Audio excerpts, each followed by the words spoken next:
Ja sam Fenveši Ištvan, član sam Mađarskog pokreta, to je nevladina organizacija, civilna organizacija koja prvi put učestvuje na svim nivoima izbora, na lokalnim, na pokrajinskim i na republičkim izborima. Kao što sam rekao, ja sam koordinator Mađarskog pokreta i ovdje se nalazim na listi Demokratske stranke pod rednim brojem 3. Naša stranka, odnosno naša civilna organizacija, se bavi u multinacionalnoj okolini, sredini u kome mi živimo, onim stvarima koji su bitni u ovom slučaju za našu mađarsku nacionalnu manjinu. Mi smo jedna druga opcija koja se ovdje pruža našim građanima, našim sugrađanima koji prilikom izlaska na izbore, ako nisu zadovoljni sa onim radom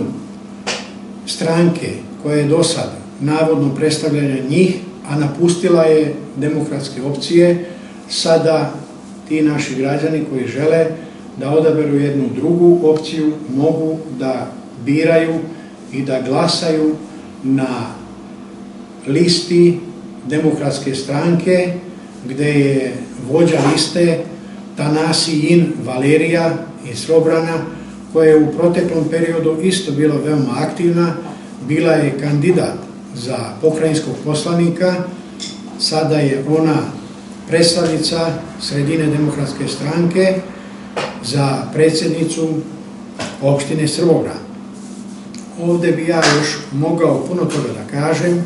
međutim, ukratko bih želeo da kažem da naša stranka, odnosno ja pominjem stranku, civilna organizacija,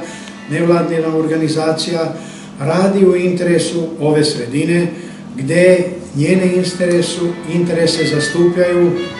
najstručniji ljudi iz naše nacije koji žele da doprinose svim onim promjenama, pozitivnim promjenama